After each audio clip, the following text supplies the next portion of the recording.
சமகால விந்தை செய்திகள்.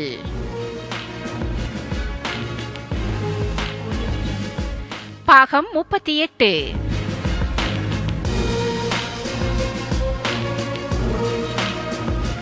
பாலைவனத்துக்கு நடுவே ஒரு ராட்சத கை. கயண்ட் ஹேண்ட் எனப்படும் பாறையால் உருவான ராட்சத கை சிலை அட்டகமா பாலைவனத்தில் அமைந்துள்ளது.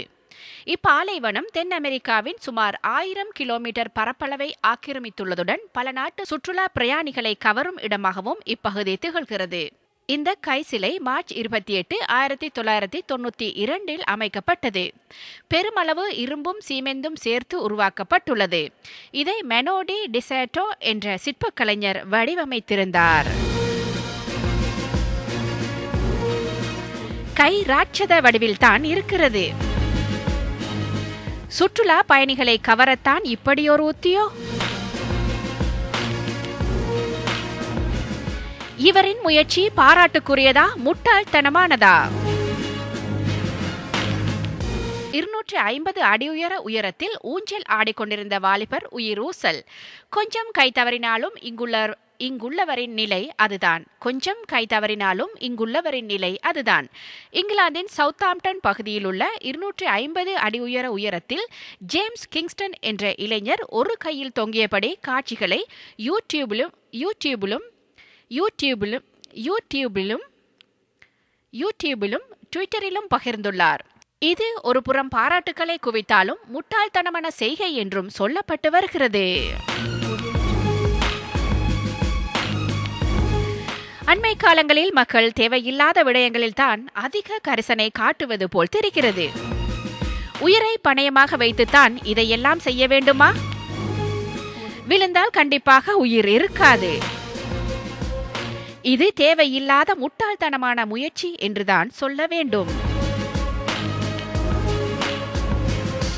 உறை பனியால் பளிங்கு கட்டிடமாக மாறிய வெளிச்ச வீடு. அமெரிக்காவின் மிச்சிகன் மாநிலத்தில் நிலவும் கடும் குளிரால் வானுயர்ந்து நிற்கும் கட்டிடங்கள் எல்லாமே பனியால் மூடி பளிங்கு மாளிகைகள் போல காட்சியளிக்கின்றன. இவற்றுள் இந்த வெளிச்ச வீடும் ஒரு குறிப்பிடும்படியான அதிசயம். கடலுக்கு அருகே இருப்பதால் பனியுடன் கூடிய காற்றானது வெளிச்ச வீட்டை முற்றாக மூடி சீன கட்டிடங்களைப் போல ஒரு தோற்றத்தை கொடுத்துவிட்டது. உண்மையில் பளிங்கினால் ஆன மாளிகை போலத்தான் இருக்கிறது. கண்ணுக்கும் குளிர்ச்சியாக இருக்கிறது. தானாகவே வெடிப்புகளை சரி செய்யும் கான்கிரீட் கற்கள் அறிமுகம்.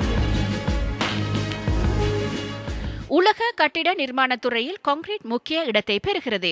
உலகின் மொத்த கட்டிட தேவையில் சராசரியாக ஒரு மனிதனுக்கு 3 தொன்கள் கான்கிரீட் தேவைப்படுகிறது. இந்த கான்கிரீட் பாவனையை மேலும் வலுப்படுத்தும் நோக்கோடு கொரிய நிறுவனம் ஒன்று தானாகவே வெடிப்புகளை ஒட்ட வைக்கும் தன்மையுள்ள கான்கிரீட் பற்றிய ஆய்வில் ஈடுபட்டு வருகின்றது. செயற்பாடு ரீதியாகவும் இது நல்ல பலனை தந்துள்ளது. இதன் மூலம் வீடுகளில் ஏற்படும் வெடிப்புகள் தானாகவே சரி செய்யப்பட்டுவிடும். மனித எலும்புகள் ஒன்றுடன் ஒன்று பொருந்துவதை போல என்று சொல்கிறார்கள். அடடா, முயற்சி பாராட்டுக்குரியதே. அதுவாக ஒட்டிக்கொண்டால் திருப்பி செலவு இருக்காது. கண்டிப்பாக மக்களும் விரும்புவார்கள் இந்த கண்டுபிடிப்பை. இயற்கையுடன் ஒன்றிணைந்த அபிவிருத்திக்கு இது ஒரு சிறந்த உதாரணம்.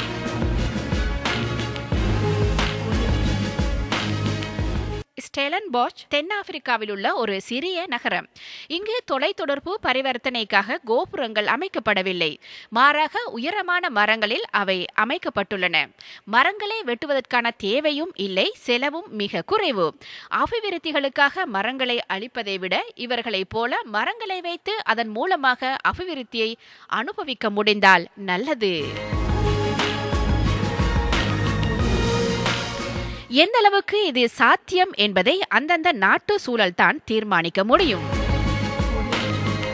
சில வேளைகளில் செலவை கூட்டுவதாகவும் உயிர் சேதங்கள் ஏற்படக்கூடியதாகவும் இது அமைய வாய்ப்புண்டு.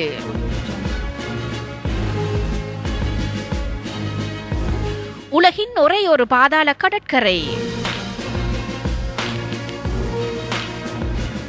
இந்த பாதாள கடற்கரை மெக்சிகோவின் மரியட்டா தீவில் அமைந்துள்ளது. சாதாரண கடற்கரை போலல்லாமல் நிலத்தின் அடியில் அமைந்திருப்பது இதன் சிறப்பாகும். அத்துடன் கடல் வழியே பயணம் செய்வதன் மூலமே இதை அடைய முடியும். இது பேய்களினால் உருவாக்கப்பட்டதாக நம்பப்படுகிறது. உண்மையில் பாரிய குண்டொன்று வீழ்ந்து அதன் மூலம் இந்த துவாரம் ஏற்பட்டிருக்கலாம் என்றும் கூறப்படுகிறது.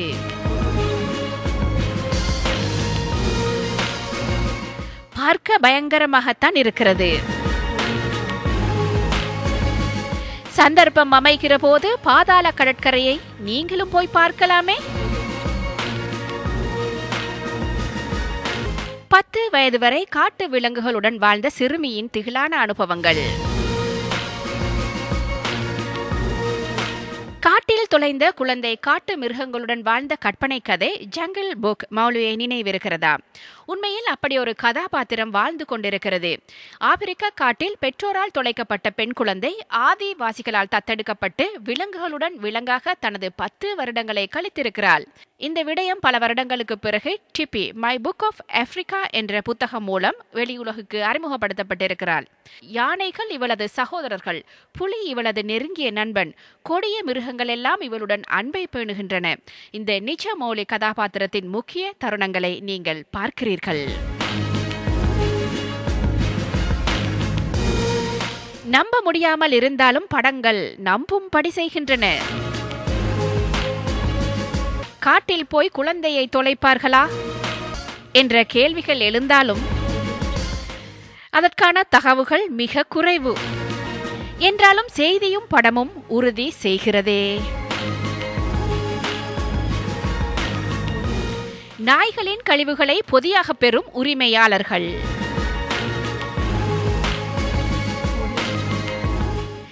நகர வீதியை அசுத்தப்படுத்தும் நாய்களின் கழிவுகளை சேகரித்து அதனை குறித்த நாய்களின் உரிமையாளர்களுக்கே பொதி செய்து அனுப்பும் விசித்திர சம்பவம் ஸ்பெயினில் இடம்பெற்றுள்ளது. வீடுகளில் வளர்க்கப்படும் நாய்களின் இத்தகைய செயற்பாடு காரணமாக ஸ்பெயின் தெருக்கள் அசுத்தமடைந்து வந்த நிலையில் அதனை தடுக்கும் முகமாக இத்தகைய செயற்திட்டம் ஒன்று முன்னெடுக்கப்பட்டது. ஸ்பெயின் புரூனெட் கவுன்சிலானது நாய்களின் பொறுப்பற்ற உரிமையாளருக்கு எதிராக பிரச்சாரம் ஒன்றை முன்னெடுத்தது. இதனை தடுக்கும் வகையில் கண்காணிப்பாளர்களுக்கு ஒரு வார கருத்தரங்கு ஒன்றை புரூனெட் கவுன்சிலானது நடத்தியிருந்தது. இதில் 20 கண்காணிப்பாளர்கள் பங்கு பெற்றிருந்தனர். கருத்தரங்கின் இறுதியில் நாய்களின் பொறுப்பற்ற உரிமையாளர்களின் செயற்பாடுகளை அவதானிப்பதற்காக மேற்படி 20 கண்காணிப்பாளர்களும் ரோந்து நடவடிக்கையில் ஈடுபட்டனர். இவ்வாறு பொறுப்பற்ற முறையில் நாய்களுடன் உலாவ செல்லும் உரிமையாளர்களுடன் மேற்படி கண்காணிப்பாளர்கள் நட்பு முறையில் அறிமுகமாகி நாய்களின் பெயர்களை அறிந்து கொள்வர். இதற்கமைவாக மேற்படி நாய்களின் கணினி விவரங்கள் பதியப்பட்டிருக்கும் பட்டியலை அடையாளம் கண்டு அதில் நாய்களின் பொறுப்பற்ற உரிமையாளர்களின் விலாசங்களை இந்த கண்காணிப்பாளர்கள் அறிந்து கொள்வர். பின்னர் எந்த நாய் தெருவை அசுத்தப்படுத்தியதோ அந்த நாயின் கழிவை சேகரித்து அதனை பொதி செய்து குறித்த விலாசத்திற்கு அனுப்பி வைப்பர். குறித்த பொதியில் இழந்த சொத்து என்று அடையாளப்படுத்தப்பட்டிருப்பது குறிப்பிடத்தக்க அம்சமாகும். மொத்தமாக 147 பேருக்கு இந்த பொதிகள் அனுப்பி வைக்கப்பட்டுள்ளமை குறிப்பிடத்தக்கது. இதன் விளைவாக தெருவானது நாய்களால் அசுத்தப்படுவது ஒரு வாரத்திற்குள் 70% குறைவடைந்துள்ளது. அட, என்ன ஒரு ஐடியா! நாய்களின் கழிவுகளை சேர்த்து பொதி செய்து அனுப்ப எவ்வளவு மெனக்கெடுக்கிறார்கள். இழந்த சொத்தாக அதை உரிமையாளர்கள் பெறுவதும் சுவாரஸ்யம்தான். நாய் உரிமையாளர்களுக்கு இது நல்ல தண்டனைதான்.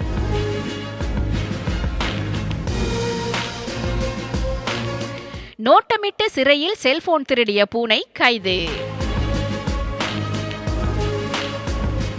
ரஷ்யாவின் சிறை ஒன்றுக்குள் செல்போனை கடத்தி சென்ற பூனை கைது செய்யப்பட்டுள்ளது. வேவு பார்த்து கைதிகளிடம் செல்போன் பேட்டரிகளை எடுத்து சென்று தந்த குற்றத்திற்காக இந்த திருட்டு பூனை கைது செய்யப்பட்டுள்ளது. ரஷ்யாவின் கோமி மாகாணத்தில் உள்ள ஸ்கைடிவ்கார் அருகே உள்ள சிறைக்கு பூனை ஒன்று அடிக்கடி சென்று வந்துள்ளது. சிறை காவலர்கள் அதன் மீது சந்தேகப்பட்டு பிடித்து பார்த்தனர். அப்போதுதான் அதன் வயிற்று பகுதியில் செல்போன்கள் மற்றும் சார்ஜர்கள் இருந்தது தெரிய வந்தது.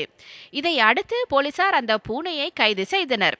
சிறைக்குள் மேலும் என்னென்ன பொருட்கள் கடத்தி வரப்பட்டன என்று என்று போலீசார் விசாரணை நடத்தி வருகின்றனர். முன்னதாக கடந்த ஜனவரி மாதம் பிரேசில் நாட்டு சிறை ஒன்றுக்குள் சென்ற பூனையின் உடம்பில் செல்போன் பேட்டரிகள், பிளேடுகள் உள்ளிட்டவை இருந்தது கண்டுபிடிக்கப்பட்டது என்பது குறிப்பிடத்தக்கது.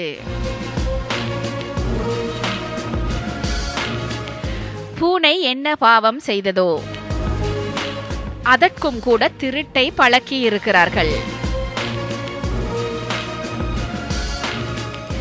கைவிடப்பட்ட குழந்தையை குப்பை மேட்டிலிருந்து காப்பாற்றிய நாய் கௌரவிப்பு. குப்பை மேட்டில் கைவிடப்பட்டு உயிருக்கு போராடிய குறைமாத குழந்தை ஒன்றை உயிருடன் மீட்ட நாய் ஒன்று கௌரவிக்கப்பட்ட சம்பவம் ஒன்று தாய்லாந்தில் இடம்பெற்றுள்ளது. கம்னட் என்பவருக்கு சொந்தமான புய் என்ற நாயே மேற்படி குழந்தையை காப்பாற்றியுள்ளது. குறித்த நாய் வீதியோரத்தில் இருந்த குப்பை மேட்டிலிருந்து பிளாஸ்டிக் பையொன்றை வாயில் கவ்விக்கொண்டு வந்து போட்டு கவனத்தை ஈர்க்க சத்தமாக குரைத்துள்ளது. இதனை அவதானித்த கம்னட்டின் மருமகனான சுட்டரட் பையினுள் பார்த்தபோது பெண் குழந்தை ஒன்று இருந்துள்ளது.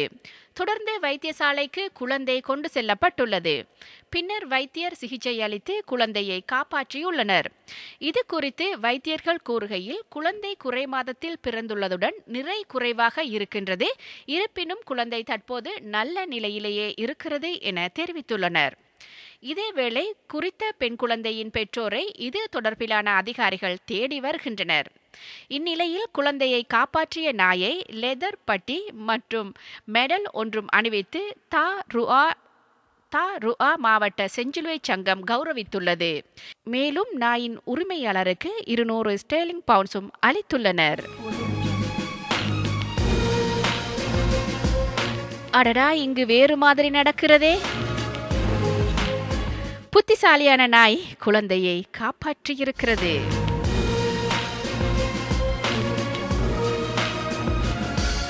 ஒபாமாவுக்கு விஷம் தடவிய கடிதம், அமெரிக்க நடிகை கைது. அமெரிக்க அதிபர் ஒபாமாவுக்கு ரிசின் எனப்படும் விஷம் தடவிய கடிதத்தை அனுப்பியதாக டெக்சாஸ் மாநிலத்தை சேர்ந்த நடிகையை போலீசார் கைது செய்தனர். அமெரிக்க அதிபர் ஒபாமாவுக்கு விஷம் தடவிய கடிதம் அனுப்பியதாக FBI போலீசார் பலரிடம் விசாரித்து வந்தனர். இந்நிலையில் போலீசாரை தொடர்பு கொண்ட ஒரு பெண், அந்த கடிதத்தை எனது கணவர் அனுப்பியிருப்பார் என்று எனக்கு சந்தேகம் உள்ளது என கூறினார். தனது சந்தேகத்துக்கு ஆதாரமாக ரிசின் என்ற விஷத்தை தயாரிக்கும் மூலப்பொருளான ஆமணக்கு விதை மற்றும் விஷம் தயாரிப்பது தொடர்பாக அவரது கணவர் இன்டர்நெட்டில் தகவல்களை தேடியது போன்றவற்றை அந்த பெண் குறிப்பிட்டார். இதனையடுத்து அவரது கணவரிடம் விசாரித்து வந்தபோது போலீசாரின் சந்தேகம் அந்த பெண்ணின் பக்கம் திரும்பியது. சில டிவி சீரியல்களில் நடித்துள்ள ஷனான் ரிச்சர்ட்சன், வயது 35 என்ற அந்த பெண் தனது கணவரை போலீசில் மாட்டிவிட நாடகம் ஆடுகிறாரோ என்று நினைத்து தங்களது சந்தேக பார்வையை நடிகையின் மீது படரவிட்ட போலீசார் அவரை கைது செய்து விசாரித்து வருகின்றனர். குற்றம் நிரூபிக்கப்பட்டால் அந்த பெண்ணுக்கு 10 ஆண்டு வரை சிறை தண்டனை வழங்கப்படலாம் என போலீசார் கூறினர். அடடா, அதிபர் ஒபாமாவுக்கு இவர் ஏன் விஷம் தடவி கடிதம் அனுப்ப வேண்டும்? ஒபாமாவுக்கும் இவருக்கும் என்ன தொடர்பு என்பன போன்ற கேள்விகள் எல்லாருக்கும் எழும். ஆனாலும் பொறுத்திருந்து பார்த்தால் இதன் உள்நோக்கம் என்னவென்று நாமும் தெரிந்து கொள்ளலாம். விமானத்தில் டிக்கெட் இன்றி பயணம் செய்தவர் பரிதாப மரணம். டிக்கெட் இல்லாமல் விமானத்தின் அடிப்பகுதியில் திருட்டுத்தனமாக பயணம் செய்த பயணி ஒருவர் குளிரில் உறைந்து இறந்துள்ளார். இத்தாலியின் ரிமினி நகரில் இருந்து ஐஃப்ளை விமான நிறுவனத்தின் A330 பயணிகள் விமானம் காலை ரஷ்யாவின் மாஸ்கோ விமான நிலையத்துக்கு வந்து இறங்கியது. அந்த விமானத்தில் இருந்த பயணிகள் அனைவரும் கீழே இறங்கி சென்ற பிறகு விமானத்தின் சக்கரங்களை அதிகாரிகள் பரிசோதனை செய்தனர். அப்போது அடிப்பகுதியில் சக்கரத்திற்கு மேற்புறத்தில் உள்ள கம்பார்ட்மெண்டில் ஒரு நபர் இறந்து கிடந்தார். அவரது உடல் அப்புறப்படுத்தப்பட்டு விசாரணை நடைபெற்றது. முதற்கட்ட விசாரணையில் அந்த நபர் அமெரிக்கா வாழ் ஆப்பிரிக்கர் என்றும் டிக்கெட் எடுக்காமல் விமானத்தின் அடிப்பகுதியில் மறைந்திருந்து பயணம் செய்த போது அதிக குளிர் காரணமாக இறந்திருக்கலாம் என்று தெரிய வந்துள்ளது.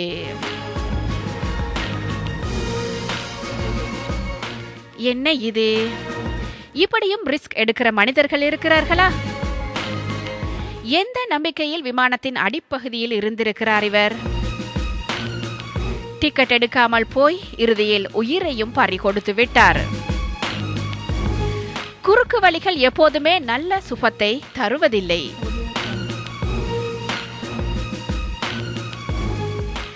இங்கிலாந்து பிச்சைக்காரரிடம் 2 கோடி ரூபாயில் பங்களா. லண்டனில் தினசரி யாசகம் எடுத்து வாழும் ஒரு பிச்சைக்காரருக்கு சொந்தமாக மாளிகை போன்ற வீடு ஒன்று இருப்பதை அறிந்த நீதிமன்றம் யாசகம் எடுக்க தடை போட்டது. லண்டனில் நெட்வெஸ்ட் வங்கியின் முன் தினசரி 37 வயதான சைமன் ரைட் என்ற பிச்சைக்காரர் வங்கிக்கு வருவோரிடம் பிச்சை எடுத்துக் கொண்டிருந்தார். இதன் மூலம் அவருக்கு தினசரி 300 பவுண்ட்ஸ் வரை வருமானம் கிடைத்தது. மாலை 6 மணி ஆனவுடன் அந்த இடத்தை காலி செய்துவிட்டு ஃபுல்ஹாம் ஹை ஸ்ட்ரீட் என்ற இடத்தில் உள்ள தனது மாளிகை போன்ற வீட்டுக்கு சென்று விடுகிறார். அவருடைய வீட்டின் மதிப்பு சுமார் 300,000 பவுண்ட்ஸ் ஆகும். கடந்த சில நாட்களுக்கு முன்னர் பிச்சை எடுத்துக் கொண்டிருக்கும் இவருக்கு மாளிகை வீடு இருப்பதை அறிந்த ஒருவர் லண்டன் நீதிமன்றத்தில் வழக்கு தொடுத்தார். மிகவும் வசதியாக இருந்து கொண்டு பொதுமக்களிடம் பொய்கூறி பிச்சை எடுக்கும் இவரை உடனே அகற்ற வேண்டும் என்று வழக்கு தொடுக்கப்பட்டது.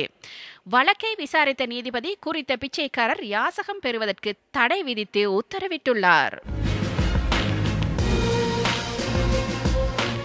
அட, யாசகம் எடுத்து 300,000 பவுண்ட்ஸுக்கு வீடு வாங்கிட்டாரா?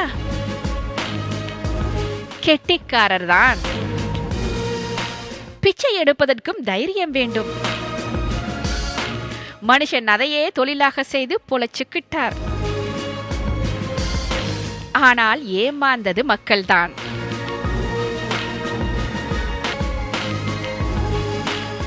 இந்த செய்தியோடு சமகால விந்தை செய்திகள் நிறைவுக்கு வருகிறது.